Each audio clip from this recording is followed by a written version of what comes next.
Tá bom?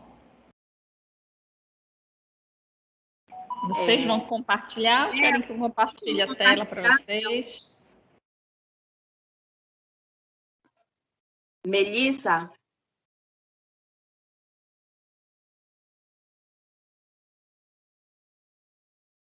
Só um momento, professora. Deixa eu ver se eu consigo aqui, que eu estou falando professor. Aqui. Oi. Peraí, é porque eu não sou acostumada a fazer isso, mas deixa eu achar aqui.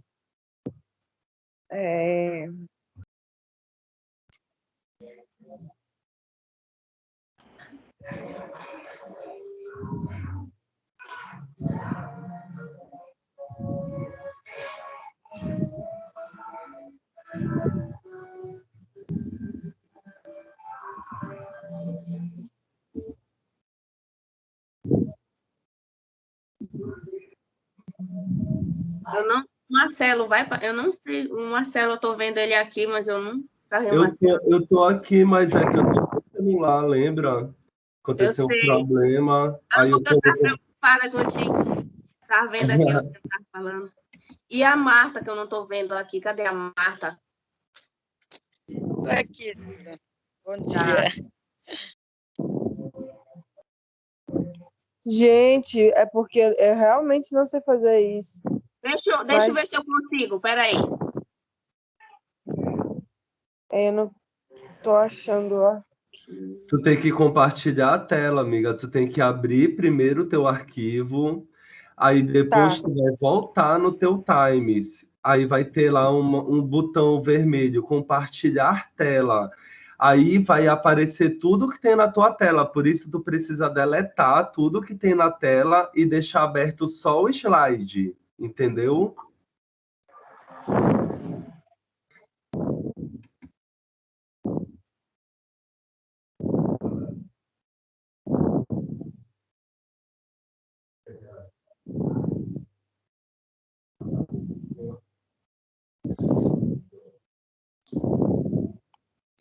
Ai.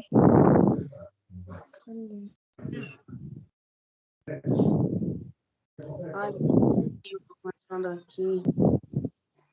Porque se vocês compartilharem no chat, a professora pode abrir, né, professora? Isso. Se quiserem, só colocar o slide aqui no chat que eu abro para vocês, sem problema nenhum. Ah, então, melhor, né? Deixa eu ver aqui como que faz isso.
Sunamita, tu não pode compartilhar aí com a professora, amiga, pelo chat? Eu não consigo, amigo, por causa da conta, a minha internet não consegue entrar. É muito pesado. Tu não tá sabendo acertar, Melissa? Licença, professora, o meu Amiga, grupo, ele já está eu tô disponível, se a senhora quiser iniciar logo enquanto eles Tá. resolvem.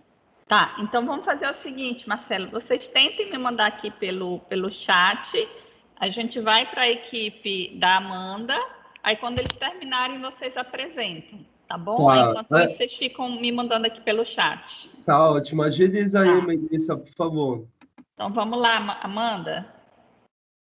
Quem são os componentes, Amanda, da tua equipe? Eu, Cisdelane Santos, Tá, Jéssica Teixeira, tá, Jacinaira Almeida tá, e a Geiciane. tá bom. Pode começar. Dá para ver o slide, professora? Dá sim. Só vou botar aqui em tela cheia. Dá para ver ainda? Dá, agora tá em tela cheia. Tá, ok. Então, esse é o nosso grupo. A gente ficou com esse capítulo de intervenções clínicas na execução penal, a construção de novas possibilidades de acompanhamento do preso.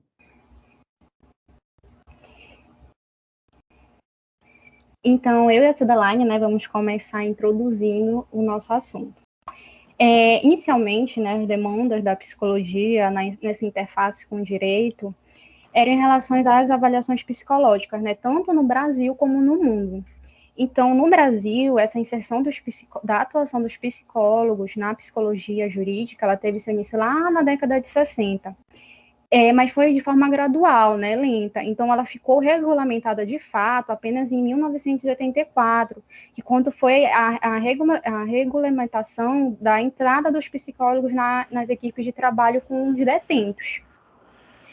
Nas últimas décadas, né, a psicologia jurídica ela tornou-se um campo de expansão. Ainda está em expansão, né, porque, como fala assim, a literatura ainda é considerada uma área recente, né, pelo seu tempo.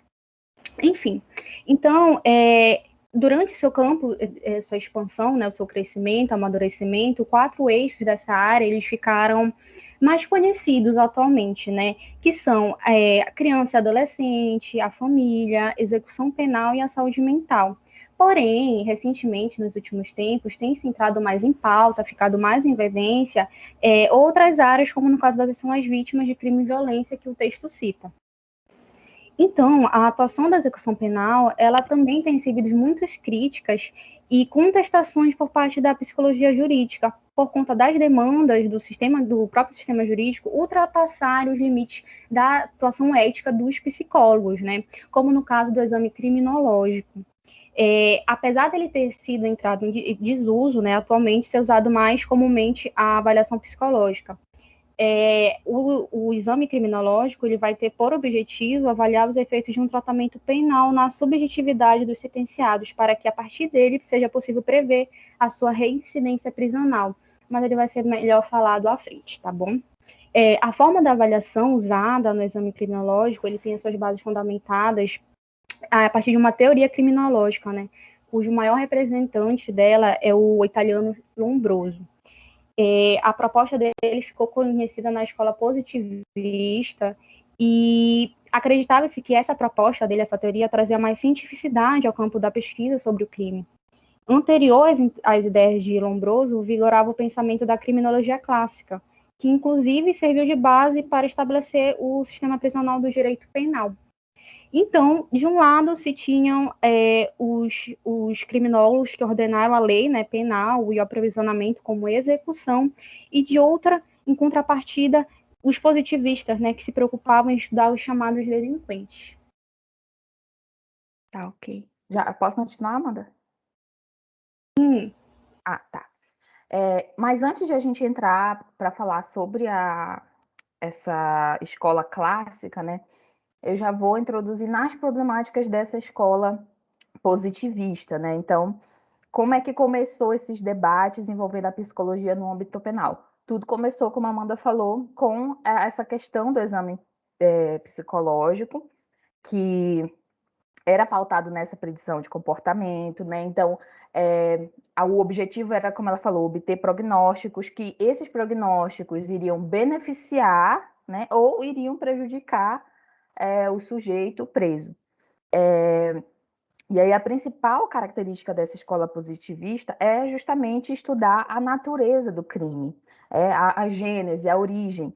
E essa natureza, segundo essa escola, segundo esse autor Lombroso, ela poderia ser observada, né, objetivamente observada, nas características físicas dos criminosos, das pessoas. Então, certo formato do rosto, cor, enfim, todas as questões, as características físicas que davam uma predisposição, digamos assim, para o sujeito, e que poderiam ser observáveis, e que aí ele seria uma predisposição para o crime, né?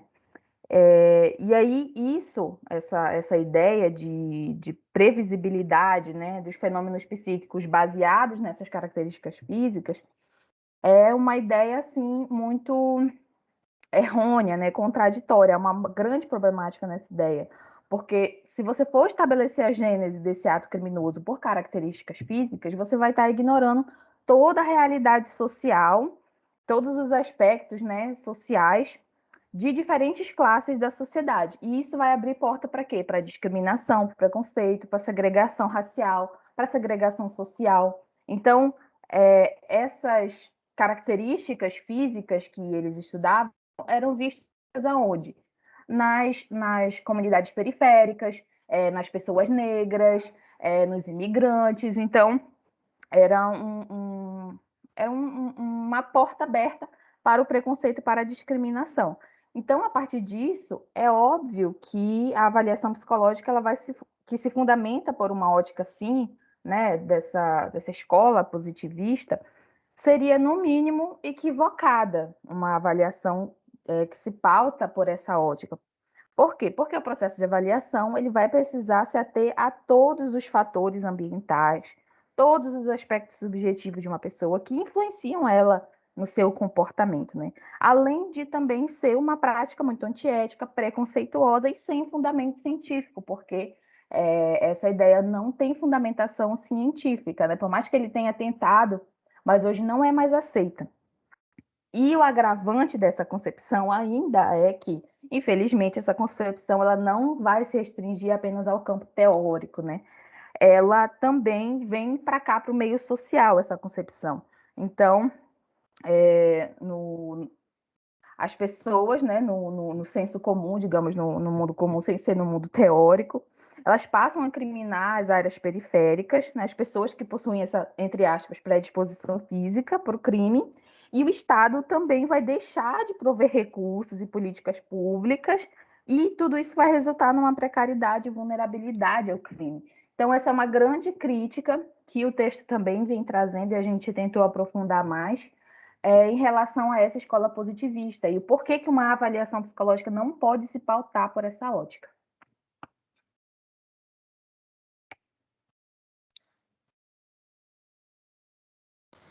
Bom,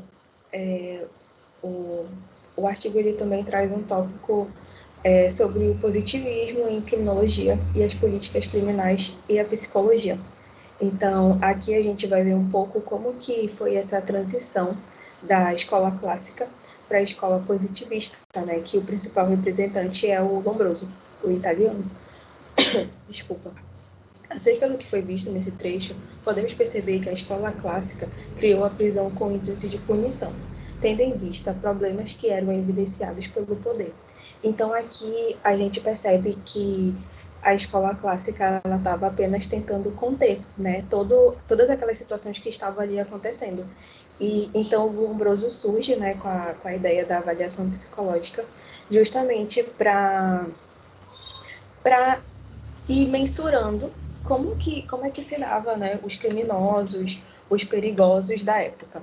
Então surge também o teórico Cesare Beccaria, que preconizou a elaboração dos crimes e castigos que já haviam sido disponibilizados no registro da lei penal. E aqui, durante todo o texto, a gente percebe que eles estão tentando se organizar, né? Então, todo o artigo é justamente uma organização entre o direito penal e a psicologia. Então, é por isso que a linguagem do artigo ela é técnica. Não tem como a gente começar a entender como surgiram os processos sem entender a raiz. a gênese, né, como a Amanda e a Dê falaram. De acordo com as considerações e orientações da escola positivista no final do século XIX, o objetivo da punição foi reforçar a segurança da sociedade. Então, aqui, eles começaram a estabelecer medidas onde a sociedade pudesse ficar em segurança, tendo em vista que eles começaram a criar perfis, né, com a avaliação psicológica de quem eram aqueles criminosos. E aí surge Lombroso de novo com a ideia do criminoso nato, associando o crime a uma doença incurável. E a partir disso, ele começa a selecionar, né, aqueles criminosos de acordo com um perfil. E esses criminosos, eles vão entrando como se fosse numa tabela, né, de acordo com as considerações do Lombroso. Então, o sujeito passaria a ser avaliado e se a patologia nele fosse confirmada, estaria ali seria a causa do crime dele. Então, a gente pode perceber, né, que durante todo esse trajeto, eles estavam preocupados em classificar uma pessoa, né, um indivíduo, para poder dar a denominação para ele. E o texto basicamente é bastante isso. E a psicologia entra justamente com esse olhar humanitário, de que cada indivíduo tem a sua história, tem a sua gênese, e não é uma coisa comum a todos. A partir disso, a pena de morte volta a ser defendida por Garofalo, que é um dos principais seguidores de Lombroso. Seria a pena de morte legítima se comprovado um desequilíbrio psíquico inalterável, que estaria atrelado à inabilidade de vida social do sujeito. Então, a partir de alguma alteração psíquica, esse sujeito ele já era condenado à pena de morte. Pode passar daí, por favor.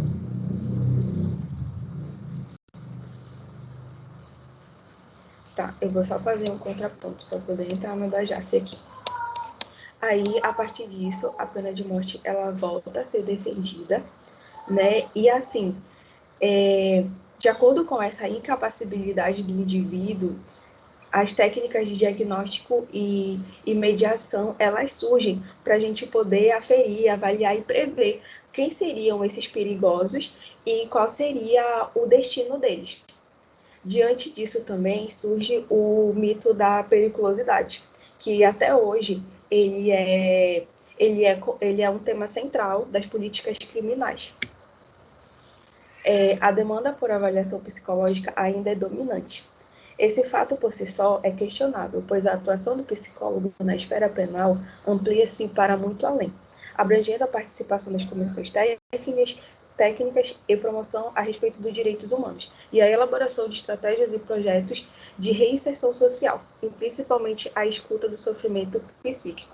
Um exemplo disso é as rodas de conversa, que a Jace vai dar prosseguimento, e depois a Jéssica, que vai falar sobre saúde mental.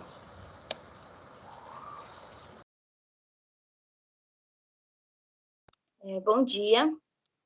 Bom, eu vou estar falando um pouco justamente sobre as rodas de conversa, que foi uma das experiências vivenciadas na APAC.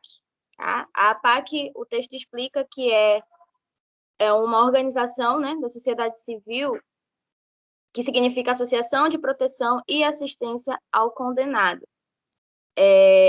Ela possui o intuito de promover essa justiça restaurativa, recuperar o preso, né, cujo esse é chamado por eles lá de recuperando, e se baseia na valorização humana. Então, aplicando esses métodos dela para cumprir, né, a LEP no sistema prisional, e isso o difere do sistema prisional comum, essa visão mais da valorização humana, tá?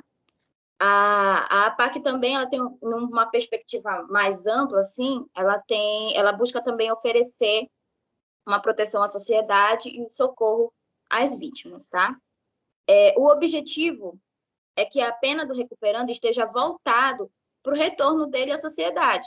Então, a APAC, ela predispõe-se a garantir as assistências para o recuperando, seja ela material, médica, jurídica, social, educacional, religiosa e principalmente agora psicológica, né? Porque para qualquer preso condenado, aliás, para qualquer preso condenado, cumprir essa pena deles, esteja ele em regime fechado ou semiaberto. E com isso, as rodas de conversa elas foram executadas pelos estudantes do curso de psicologia da PUC Minas, né, em que eles promoviam rodas de conversa semanalmente com os recuperandos da APAC. E essas rodas de conversa, né, são muito conhecidas por proporcionar a escuta, essa escuta, né, que a gente já conhece muito bem. Então, assim, todos eles podiam falar, se expressar da sua maneira. E dentro dessas rodas de conversas trabalhadas na APAC, a escuta dos psicólogos, que é predisposto lá para os recuperandos, né, ela tem essa função de acolhimento. E isso significa que as experiências contadas por eles podem agora ser ressignificadas e reestruturadas. É aquele momento que o preso, né, o recuperando, ele pode se autoavaliar, refletir as suas atitudes, né, dividir angústias um com os outros ali, perceber que novas condutas podem ser consideradas, sim, e modificadas, né? Então, essa humanização dentro da APAC, ela não descarta a finalidade punitiva da pena, mas essa disposição dos recuperandos de seguir a disciplina, seguir as regras da APAC para reparar o mal que fizeram, né, e voltar à sociedade, já é um passo muito grande para a sua ressocialização. E a promoção da escuta numa unidade de execução penal à luz da psicologia, ela vai ter efeitos subjetivos extremamente importantes nos recuperandos. Pode passar. Obrigada.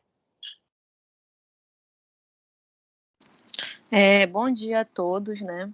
Eu vou falar um pouquinho sobre saúde mental e execução penal, a proposta da construção do caso clínico, né? Qual é essa importância do caso clínico?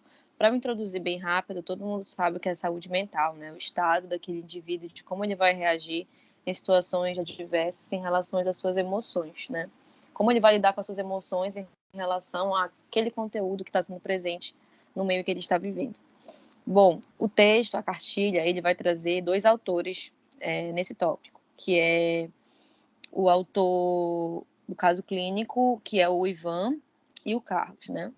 Outro modo de atuação que é trago pelo texto trata-se das construções de casos clínicos e intervenções, e traz a visão de 2 autores, Ivan Vitovar Junqueira e Carlos Vigano. Ivan é um psiquiatra e psicanalista que promove o caso clínico. Carlos é um psiquiatra e psicanalista que irá promover as intervenções do caso clínico. Para Carlos Vigano, o tratamento de intervenção é de acordo com a localização das particularidades encontradas em cada paciente, né, em cada sujeito que vai estar ali. E isso é fundamental para conduzir a equipe a um bom tratamento.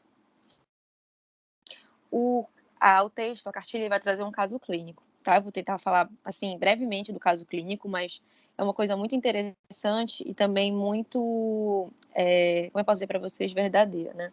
O nome do caso clínico é negligência. É o nome de uma pessoa nesse caso, tá? Bom, vou falar aqui. O caso de negligência foi levado para uma discussão que foi traga da dentista, porque nesse lugar no sistema prisional e tudo mais, tem uma equipe multi para tratar daquelas pessoas, né, devido a elas sentirem alguma coisa.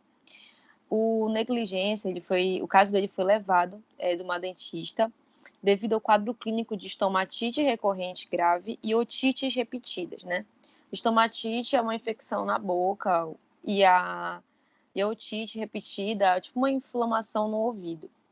Esses sintomas não tinham melhoras com medicamentos.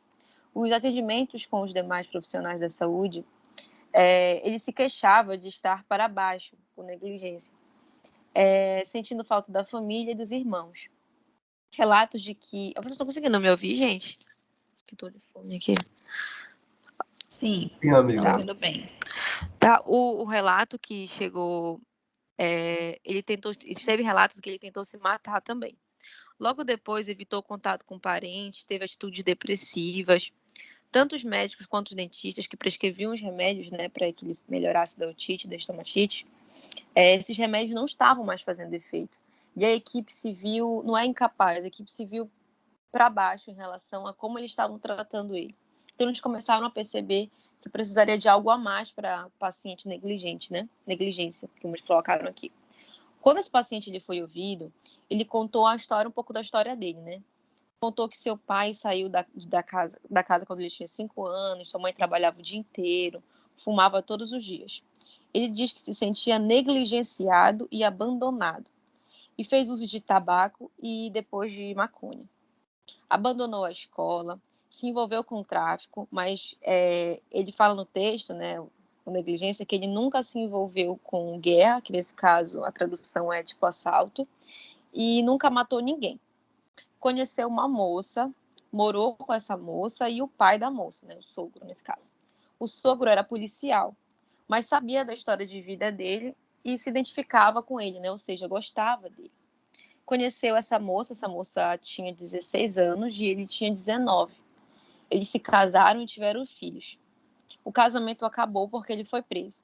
No atendimento com o Ivan, né, um dos psiquiatras e psicanalistas, a demanda era a mesma, para dissolução de medicamentos para o mal-estar físico, que era o que ele sentia. Não relacionava os sintomas dele com a história. Entende que tudo isso era mais físico do que psicológico e diz que precisava trabalhar e estudar para preencher o tempo, a fala dele. E ele aceita, né, que o médico passe, o Dr. Ivan nesse caso, um antidepressivo devido à ansiedade e à insônia que também ele tinha. Com a leitura do caso, é possível observar que é necessário a escuta. Quanto mais ele ia sendo ouvido, mais ele se sentia melhor. Quanto mais falava de sua queixa. Mas ele se sentia um pouco melhor ao ponto que ele chegou a dizer, apontando para a cabeça, tudo está aqui. Ele falou isso em uma das suas consultas, né?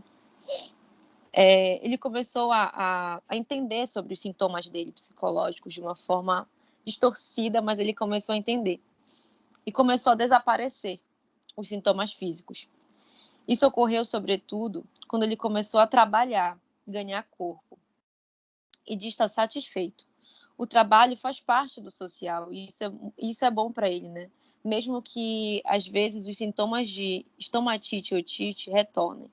Esses sintomas eles apareciam mais quando o tio dele, o único parente da família, não ia visitar ele, e quando não acontecia a consulta dele com o analista. Ele tinha consulta com o analista, né? Quando isso não acontecia, essas duas situações dele ser ouvido e do tio visitá-lo, voltavam os sintomas de estomatite e otite de novo. Esse sujeito precisa se sentir amparado, já que ele foi negligenciado e abandonado pela família, pela escola e pela justiça. Pode passar, amigo. Pode passar. Para mim aqui ainda não passou. Passou para vocês? Aqui no meu não tá. Não passou. Tá na mesma tela ainda. Agora. Tá. Oi. Passou, porque a internet tá bem ruim. Desculpa. Bom, vou falar um pouquinho para finalizar sobre as considerações finais, né? Dessa forma, as demandas de avaliação não são suficientes para alcançar, de fato, a subjetividade do sofrimento de cada um com suas histórias no meio da criminalidade e na unidade prisional. A prisão está sendo contestada quanto à sua função pelos profissionais que desejam promover a escuta, dar voz a esse sujeito, apontar uma possibilidade de vida melhor, tentar amenizar as angústias e dar sentido a algo novo que pode emergir. As rodas de conversa e a construção de casos clínicos citados no texto se demonstram eficazes para a intervenção psicológica, possibilitando o surgimento de novas percepções em meio ao sofrimento, abrindo espaço para a fala que emerge como uma ferramenta poderosa para a ressocialização. É importante frisar isso porque o preso ali, ele também é um ser humano. Ele também cometeu aquela situação, aquele crime, mas a gente precisa dar voz a ele. Por muitas vezes, dar voz a alguém que fez algo brutal, a visão do senso comum em outras pessoas é bem complicado, né? Às vezes é inaceitável. Mas aquele sujeito também é humano como o outro. Então, basicamente, finalizando é isso. Então, a gente dá a voz a ele para que o meio de ressocialização seja eficaz para tal. É basicamente isso. Ok, Essa é meninas. a nossa referência, né? A gente só usou o texto. Uhum. E muito obrigada. Obrigada, meninas. Adorei a apresentação. Tá? Parabéns para vocês. Alguém gostaria de fazer alguma colocação sobre o tema das meninas?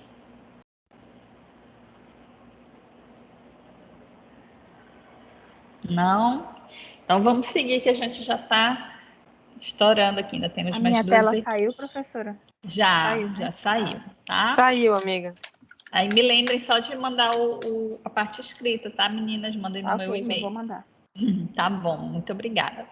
Vamos lá. Equipe do Marcelo, já conseguem apresentar? Já conseguimos, professora. Eu vou compartilhar aqui já. Tá, beleza. Então vamos lá.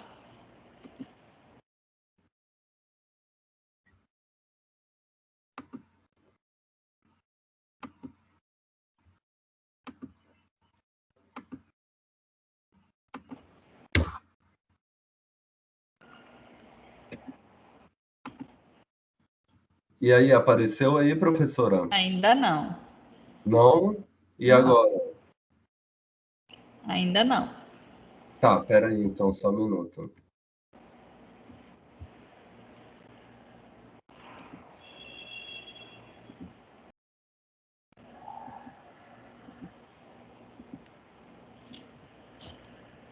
E agora? Tô me vendo agora. Agora sim. Então tá, gente, bom dia. Dando seguimento às apresentações aqui. A minha equipe sou eu, Marcelo José, Maria Marta, Melissa Andrade, Sunamita Sarubi e Girlene Lima. A nossa professora querida Juliana, e vamos lá. Eu vou iniciar dando continuidade e retornando um pouco, né, porque as meninas falaram uma parte mais avançada, então eu vou estar lá no tópico, na página 95, no tópico Práticas Discursivas que engendram a psicologia na execução penal. E eu vou trazer uns pontos aqui e depois uns questionamentos que o autor traz. Primeiro ponto, o artigo da ênfase como um funcionamento do sistema carcerário brasileiro. Ele funciona individualmente, socialmente e psicologicamente. Ou seja, o artigo ele vem trazer como as leis funcionam de forma prática e como elas são aplicadas e como elas são vistas pelos presos e pelos agentes, né, pelos profissionais que atuam ali. Então, o autor vem trazer esse olhar mais amplo, né? O autor faz comparações também entre estudos de Michel Foucault e neurociência, ou seja, o autor, como ele é de base psicológica, né, ele vem trazer esse autor da psicologia, que é o Michel Foucault, da filosofia também, e ele relaciona com os estudos de neurociência, que nesse caso eu acredito que é aquilo que a Jace falou mais na frente, no trabalho dela, que são estudos mais positivistas, né? Então, conceitos que foram problematizados foram os conceitos de crime, pena de prisão, criminosos, sujeitos presos, ciências e práticas psicológicas. Ou seja, como a interpretação desses conceitos eles vêm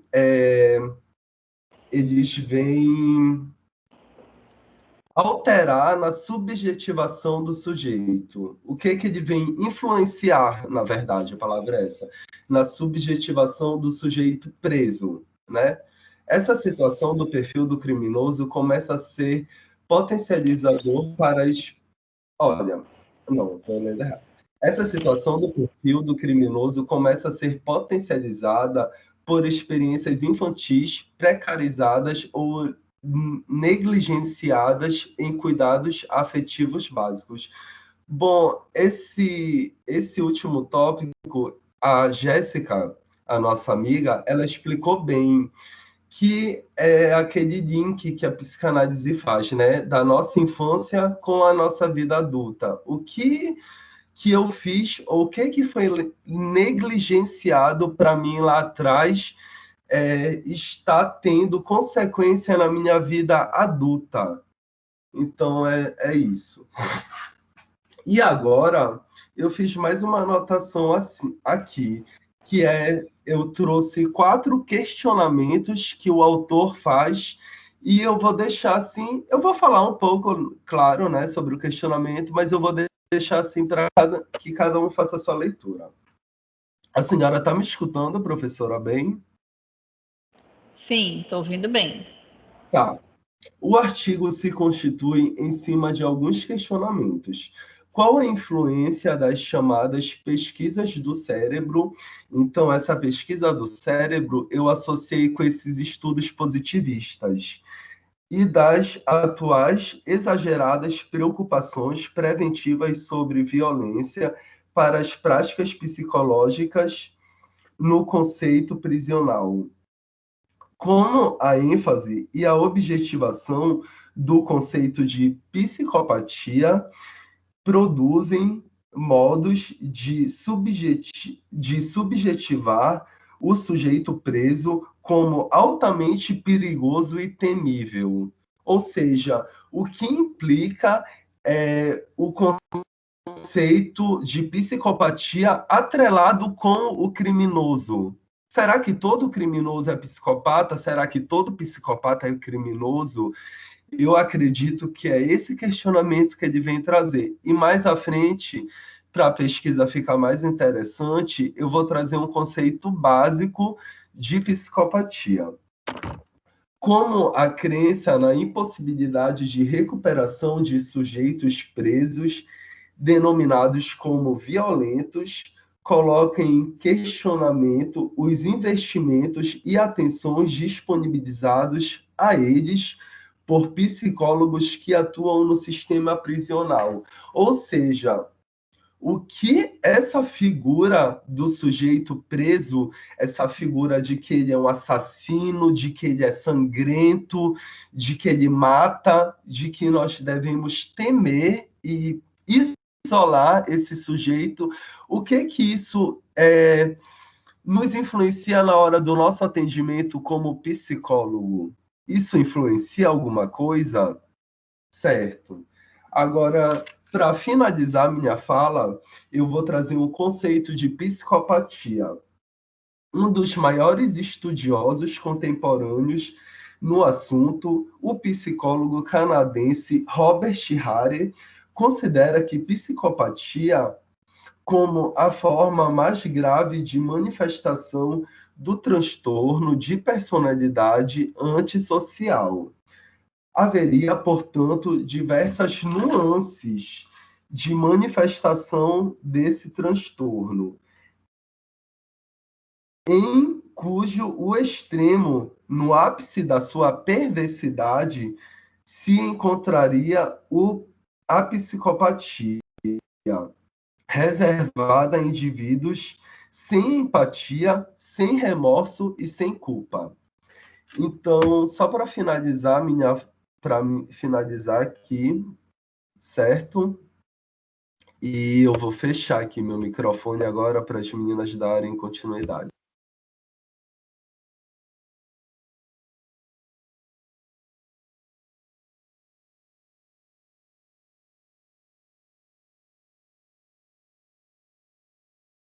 Bom dia, professora. É a Marta. Bom dia, Marta. Eu vou falar um pouquinho sobre os 4 grandes discursos, né, que a cartilha ela nos mostra sobre o crime e a pena, que constantemente, né, atualizados por produções de saberes contemporâneos, que tomados como científicos se colocam como verdade em relação ao atendimento e encaminhamento sobre a criminalidade e a penalidade atual. Então, o primeiro, ele fala assim que a pena como recordação da lei sustentada por um discurso jurídico sagrado ou moral. Então, o crime ele é considerado como a suspensão temporária de um interdito sagrado ou de uma norma universal que, com a pena, ela se relembra, né, e se refaz o poder transgredido. Então, nesse caso, punir é recordar a lei. E é uma cerimônia sacrificial e de expedição, de repressão dos corpos e de penitência das almas, de obediência dolorosa a si mesmo e de necessidade de punição, exemplar em função de restabelecer o poder soberano da lei. Então, nesse caso, aqui o criminoso ele aparece como um traidor, né, um maldito, que pode ser expiado por uma purificação interior consagrado pelo perdão divino. Então, a pena, nesse primeiro discurso, que a punição e ele perde, né, o direito sagrado de ir e vir. E a expiação, quando ele fala, né, é quando ele cumpre já a pena, né, e foi perdoado, então ele não deve nada mais para a justiça, né? Nesse primeiro. E no segundo, a pena como a defesa da sociedade ameaçada, sustentada por um discurso normativo econômico, regula-se pelos interesses imanentes de uma comunidade ameaçada por sua integridade e coesão social. Então, punir, nesse caso, é defender a sociedade, que já se trata de higiene pública baseada na primazia da norma de proteção da segurança ou das liberdades públicas. Então, aqui nesse caso, a punição aqui é que quando, né, ele vai preso, uma resposta já foi feita, né, uma resposta para a sociedade já teve uma resposta, que significa que foi feita justiça pela sociedade, né, a prisão dele. Então, aqui no terceiro, nesse terceiro discurso, a cartilha ela fala que a pena, como a educação do criminoso, sustentada por um discurso psicopedagógico, pretende obter, pela punição e a individualização da pena, a transformação do condenado. Então, punir, aqui nesse caso, é educar, curar o indivíduo, pois trata-se da regeneração e culpabilização de condicionamento e de emenda. Então, o criminoso aquele é considerado um indivíduo educável, né? Então, a pena, quando acontece essa punição, nesse terceiro discurso, é para ressocializar o criminoso e educá-lo, para que ele viva em sociedade, né? Então, a finalidade aqui é a regeneração, a socialização, para que ele volte para o meio social. E a quarta pena fala com atenção à vítima sofredora, sustentada por um discurso vitimológico e ético-jurídico, diferentemente, né, dos três primeiros, em que a lei estava voltada para a concepção que exclui a vítima. Então, este discurso pretende considerar a vítima a sua honra ferida, a sua dignidade violada, para restabelecer princípios sagrados, sociais e individuais, que até então vigoraram. Então, punir, nesse caso, aqui, é amenizar o sofrimento da vítima e amenizar o sofrimento da vítima. Então, aqui nesse caso, aqui é uma resposta para a vítima, que a justiça foi feita, né, o criminoso ele foi condenado, então eu entendi assim que a justiça foi feita justa, né? E eu coloquei algumas observações, então esses são os 4 discursos, né, como a cartilha ela nos mostra. Então, eu coloquei aqui uma observação, que a cartilha ela fala sobre a lei, né, que o criminoso ele assume um papel de enganador, de inimigo, de monstro, de traidor, né, e que quando ele vai preso, a lei o que eu entendi que ele está sendo excluído, essa vítima da sociedade, né? Claro, ele tem que pagar pelo que ele fez, mas o que eu entendi é que o sistema prisional ele contribui, né, para afastar essa pessoa da sociedade. E quando essa pessoa comete, né, algo contra a sociedade, que ele vai preso, ele é afastado, né? Ele está pagando pelo que ele fez, mas ele é afastado da sociedade. Então, o que eu entendi que é preciso, né, que o psicólogo ele venha tratar essa pessoa como essa pessoa que ela faz parte da sociedade, né? Ela não é uma pessoa porque ela cometeu o crime, ela não faz parte da sociedade, ela é jogada ali dentro da prisão e ali ela foi excluída totalmente, mas que o psicólogo ele tem que ter essa visão, que essa pessoa ela faz parte disso, né? E que o sistema prisional ele não é a solução para resolver essa situação, né? E dessa pessoa, né, que está na prisão.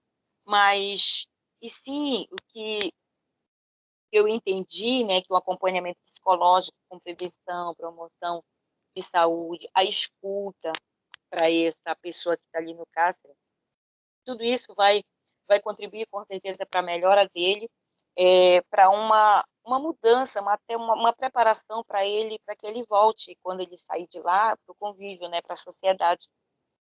Então, eu entendi assim, como é que lidamos com o outro fora da prisão, né? Porque a forma de olhar o outro dentro da prisão tem que ser diferente da forma de olhar o outro quando ele está fora da prisão. Então, não bate muito. Então, eu entendo assim, que a visão do psicólogo ele tem que ter essa visão, a pessoa que está ali dentro da prisão, que ela faz parte da sociedade, é uma pessoa também. Ela não pode ser excluída. Então, o olhar para uma pessoa, o psicólogo, um olhar para uma pessoa, para essa pessoa de fora da prisão, tem que ser o mesmo olhar para uma pessoa que ela está dentro da prisão.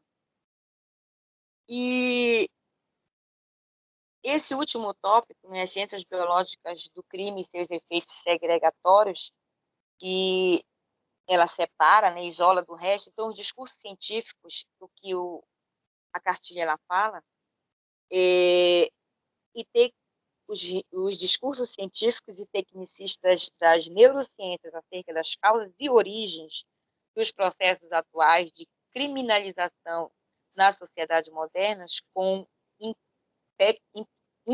ímpetos violentos e agressivos de alguns humanos. Então, aqui, o que eu entendi é que ele é alegando ser a criminalidade gerada por herança genética, anômalas e potencializadas por experiências infantis precarizadas ou negligenciadas em cuidados, o que a cartilha, eu entendi da cartilha que são cuidados afetivos básicos e por influências de base.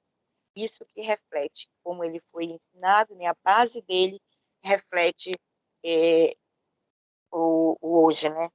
As situações. Então, é isso. E as meninas vão continuar.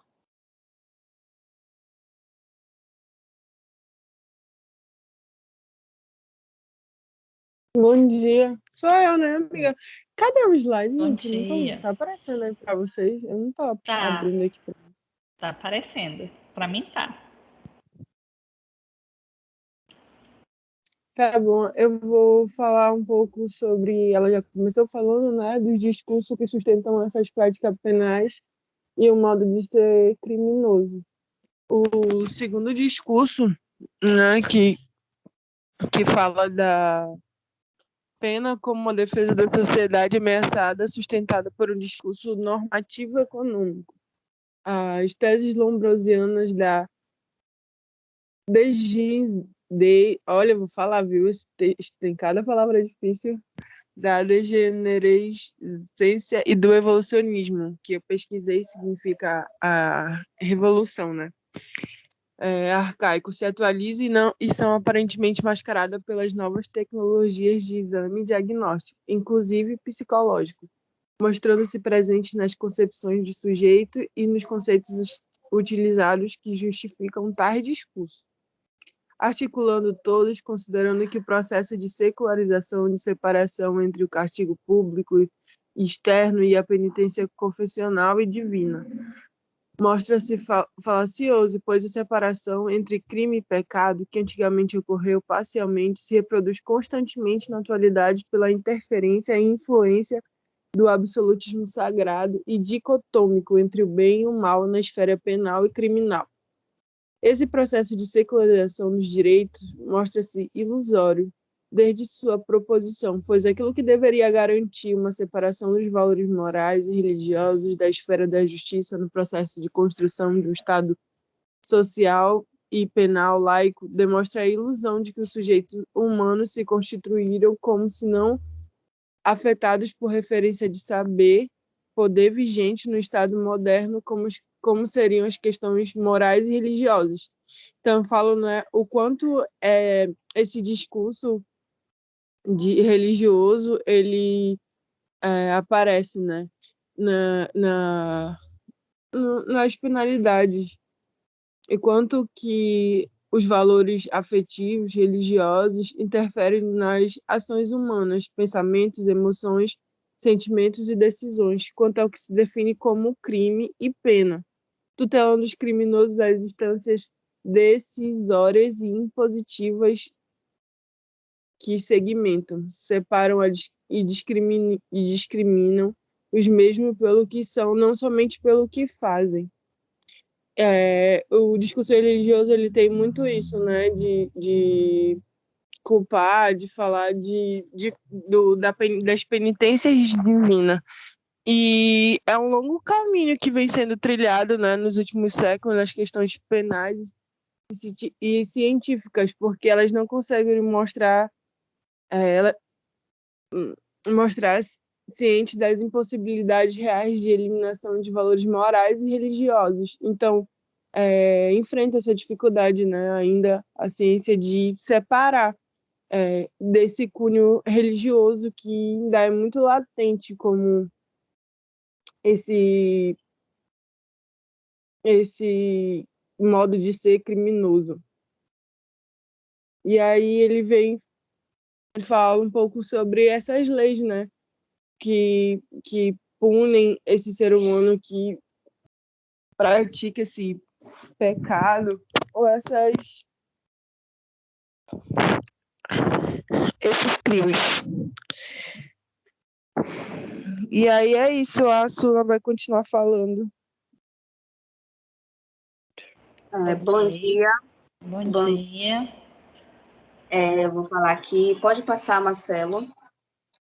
É o seguinte, pelo diagnóstico racista binário que eu vou falar aqui, entre eles e nós, criminosos, vítimas e psicopatas, não psicopatas, produção de inimigo, né, perigoso e terrível, que ele instaura um estado de guerra contra o crime, guerra contra as drogas, guerra contra o crack, guerra contra eles, que apresenta como objetivos, que é destruir não simplesmente um adversário político, mas a raça que é diversa entre essa espécie, que é de perigo biológico, que ele representa para a raça do que somos, e pelos que estão na nossa frente, né?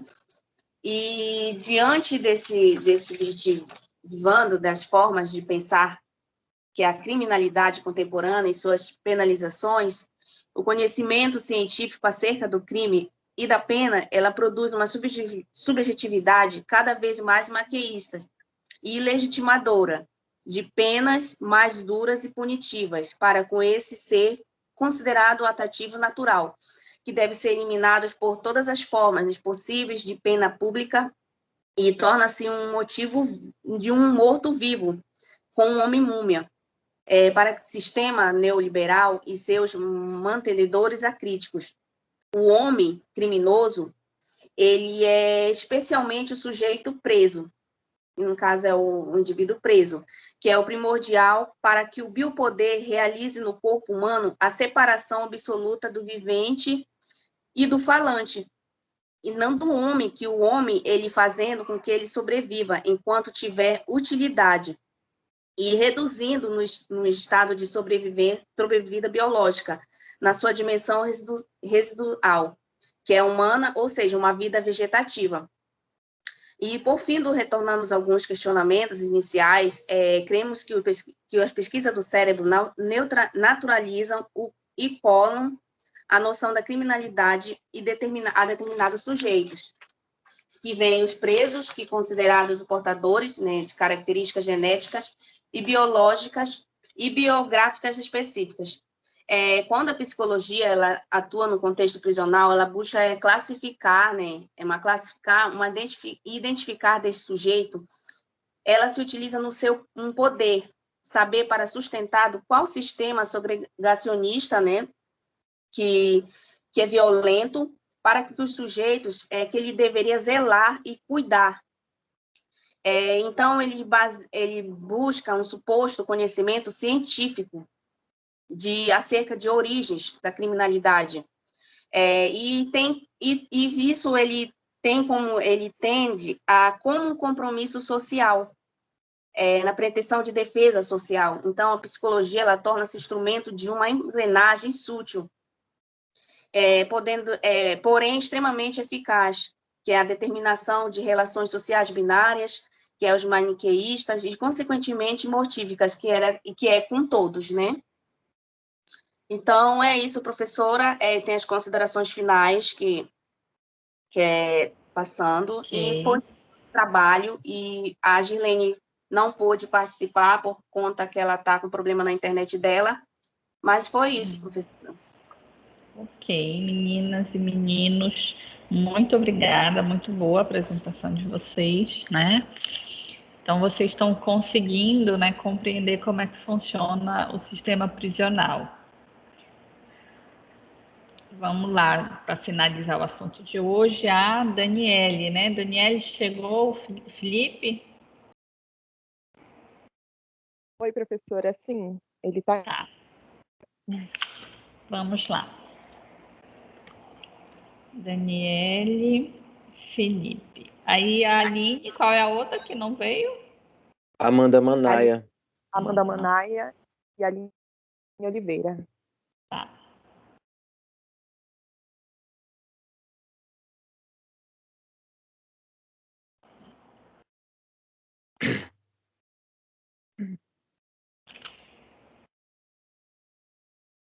Peraí, só ver como compartilhar aqui, peraí. Tá. Tem que abrir na tua tela. Já estou aparecendo na tua tela.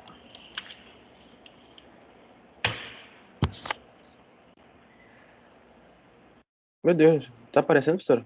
Não, só estou me aparecendo. Falta tu clicar em cima do slide para compartilhar o slide.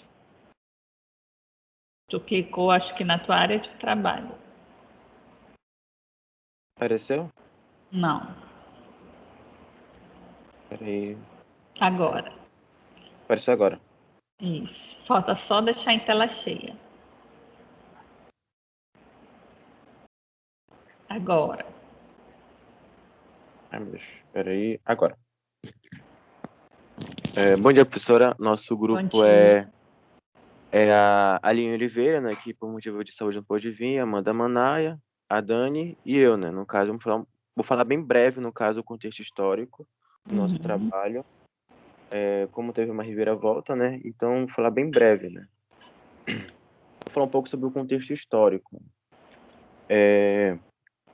Desde os primórdios, a prisão é ditada como uma forma de punição contra aqueles que se denominados, né, marginais da sociedade. Ou seja, né, aquelas pessoas que não têm a adequação no contexto social dentro de uma sociedade, né? No caso, as prisões são constituídas em ambientes de péssima estrutura que propiciam a doenças totalmente degradantes, no qual os presos são obrigados a pagarem suas penas em prisões totalmente isoladas da sociedade. A prisão surge historicamente como um mecanismo de execução penal, com uma dupla finalidade de punir um delito e transformar um condenado disciplinar para o trabalho socialmente necessário, né? Como diz Foucault. Entretanto, vem adquirindo novos significados a partir das transformações recentes do capitalismo e o avanço da globalização. O sistema penitenciário é um espaço social que se torna bem distinto, pois ratifica uma sociedade em que a estrutura é totalmente artificial. Uma equipe multidisciplinar rege os presídios, os profissionais e a equipe de segurança para colaborar no tratamento dos presos que estão segregados no corpo social. Também temos profissionais da área técnica, junto com os penitenciários, vivem uma realidade análoga, diferenciados pela culpa e pelo tempo de pena. Vivem junto aos presos, vivenciando os seus cotidianos punitivos, vivendo como ressocialização equiparada para contribuir nas ordens penitenciais. Meu Deus, errei aqui. Ou seja, não somente os presos, o que estão detentos de uma liberdade passada por um muro. Já no caso aqui, os profissionais, principalmente os psicólogos do sistema penitenciário, enfrentam problemas que vai desde a diferença do contexto ético e suas relações pessoais. Tem uma diferença da prática que ditada como um profissional de fato. Os profissionais têm como seguir uma ordem de tarefas que precisam ser cumpridas, esquecendo muitas das vezes a sua liberdade e seus valores entre a vida e a sua situação pessoal. Por mais que se siga uma doutrina e diretrizes vindas do campo jurídico, que deve ser seguir as normas trabalhistas, entre outros casos, cumpre graves problemas éticos, políticos da profissão. O trabalho é ligado no prazer da ação, porém, não somente qualquer uma ação é aquela que é sujeito possa se reconhecer como prioridade, ou seja, que corresponda aos seus valores e que façam se sentir responsável em seus reconhecimentos profissionais. E agora eu vou passar para a Dani, que vai falar um pouco sobre o espaço da psicologia. Ok. Bom dia, professora. Bom dia. Bom, os primeiros passos da psicologia na área jurídica, no campo criminal, seguiram o percurso da medicina pericial, e se deram, sobretudo, por convocação dos operadores do direito. E para Siqueira e Roy, eu acho que é assim que fala dos 10, as primeiras produções e a prática psicológica no âmbito criminal foram importantes para o reconhecimento desse campo de saber como ciência. Todavia, é só em 1984, com a promulgação da Lei de Execução Penal e da nova parte geral do Código Penal brasileiro, é que se regulariza a atuação dos psicólogos no campo penal, né? Bom, então, a psicologia, quando inserida ao sistema prisional, ela apenas fornecia um amparo técnico e científico, né, para fundamentar as decisões judiciais. Ou seja, ela não era voltada para o campo da saúde mental. Ela exercia uma característica criminalista, com a finalidade de estabelecer um prognóstico psicológico dos detentos. Pode passar, Felipe.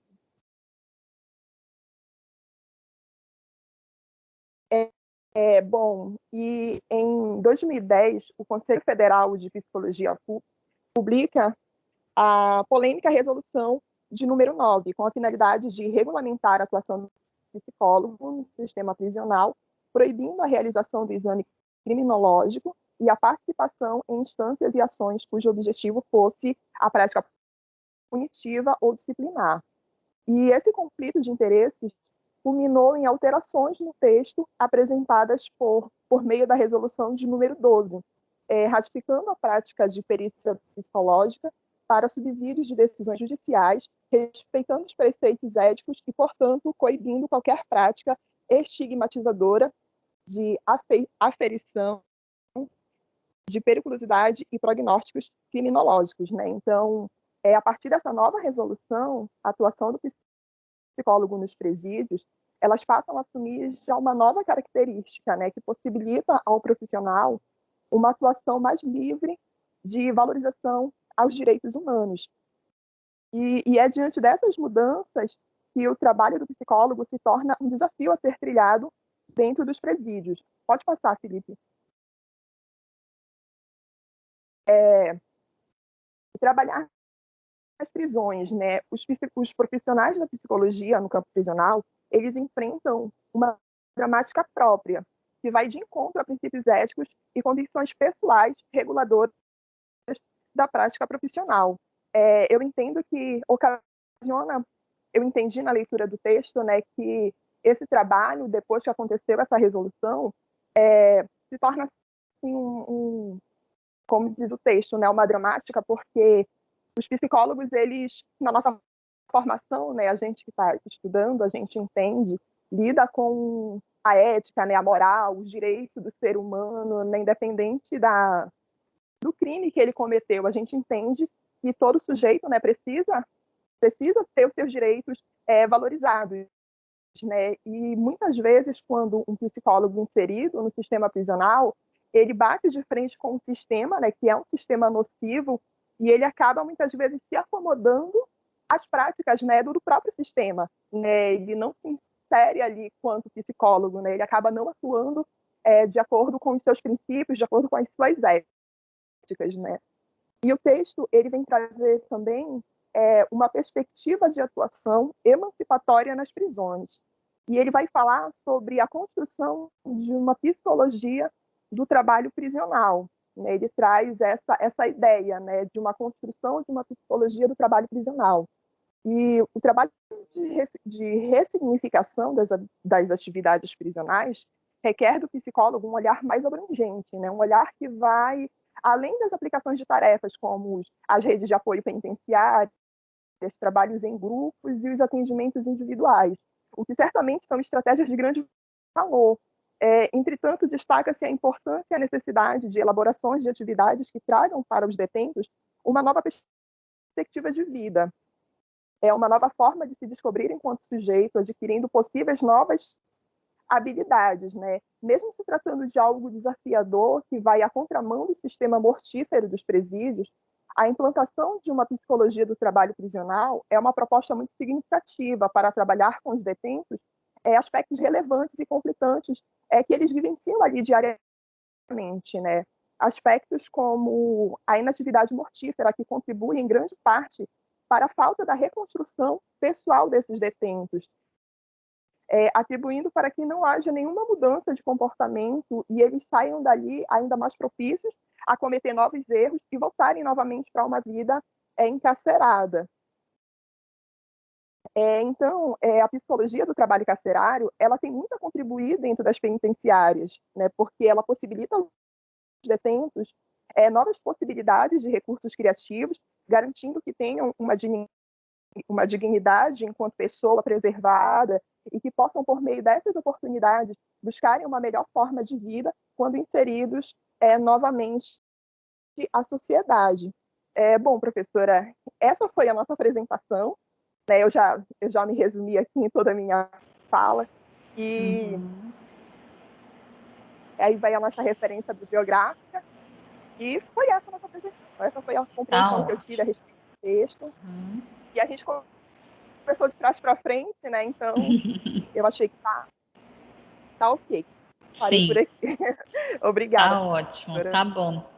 Muito obrigada, Daniele, Felipe. Realmente a gente começou de trás para frente, né? Deveria ser a equipe da Daniele, depois a equipe do Marcelo, depois a equipe da Jéssica. A cartilha ela vai seguindo um raciocínio, mas eu acredito que deu para todo mundo entender, né? Então a gente falou hoje dessa evolução histórica que a gente vem tendo da psicologia jurídica, em especial dentro do sistema prisional, como é que ela tem ocorrido, onde a gente sai de uma esfera apenas avaliativa para uma esfera interventiva, né? E a cartilha ela vem colocando o que a gente já vem falando em sala de aula, né? Que o nosso trabalho não é um trabalho para segregar, o nosso trabalho é um trabalho para ajudar as pessoas, a promover saúde, né, a promover qualidade de vida a todas as pessoas, independente se elas cometeram um crime, né? Então, vem falar de uma humanização do nosso trabalho, vem falar de um trabalho social que o psicólogo exerce, né? E como a Daniele colocou, dentro do sistema prisional, a gente entra em choque com tudo que já é construído até aqui, numa tentativa de arrumar o sujeito através de uma punição, né? Sem dar a ele as condições de realmente se ressocializar. E a psicologia, ela vem com esse novo olhar, né? Que a gente precisa repensar essas práticas, tá? Então, a psicologia, ela já vem repensando aí as suas práticas há um tempo, nessa perspectiva, né? Todos têm direitos, tá? Independente se cometeram um crime ou não, né? Os direitos humanos, eles precisam ser respeitados. E todas as pessoas devem ser consideradas e tratadas como pessoas, né? Temos uma história de vida aí, né? Então, cada sujeito que ele cometeu um crime, ele tem uma história, ele tem algo que precisa ser ouvido, algo que precisa ser escutado e acolhido também, tá? Então, muito obrigada pela apresentação aí das 3 equipes, né? Gostei bastante. Vejo que vocês estão se dedicando, né, estudando para fazer uma boa apresentação. Então, na quinta-feira a gente finaliza, a gente tem ainda 2 equipes para concluir o nosso seminário, ok? Alguém gostaria de fazer alguma colocação sobre a apresentação da equipe do Marcelo e a da Dani, que eu acabei esquecendo de perguntar? Ou de qualquer uma das apresentações? Querem falar alguma coisa?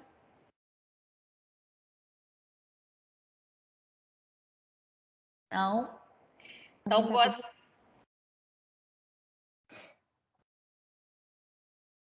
boa semana para vocês e quinta-feira a gente se encontra novamente.